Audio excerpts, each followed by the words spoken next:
आज हामीले बनाउँदैछौँ भटमास साँधेको। त्यसको लागि इन्ग्रिडियन्ट्सहरू चाहिने भनेको लसुनलाई हामीले अलिकति सानो पिस गरेर चप गरेको, अनि यो ग्रिन चिल्ली, अनि लेमन, अनि त्यसपछि धनियाँ, अनि यो अदुवालाई लामो गरेर काट्यौँ। अनि यो त्यसपछि यो भटमासलाई चाहिँ हामीले भुटेर अनि यसलाई पिसेर अनि यसलाई टुक्रा बनाएर राख्यौँ। अब हामीले बनाउँदाखेरि यसरी यसमा सबै इन्ग्रिडियन्ट्सहरू एड गरिदिने, अनि सबै इन्ग्रिडियन्ट्सहरू एड गरिदिसकेपछि आफ्नो टेस्ट अनुसार नुनहरू एड गर्ने। एउटा भाँडामा तोरीको तेल तताएर त्यसमा जिरा पड्काएर यसमा एड गरिदिने। एड गर्छु। यसरी रेडी हुन्छ हाम्रो भटमास साँधेको।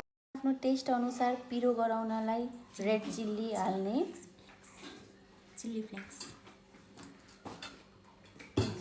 अनि यसलाई साँध्ने। यसमा लेमन स्क्विज गर्ने,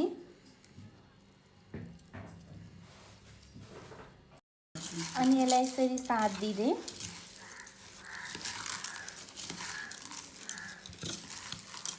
भयो हाम्रो भटमास साँधेको रेडी। यसलाई यस्तो रेडी गरेर म्यारिनेट गरेको 10 मिनटपछि खाँदा अझै टेस्टी हुन्छ। यो भयो हाम्रो भटमास रेडी।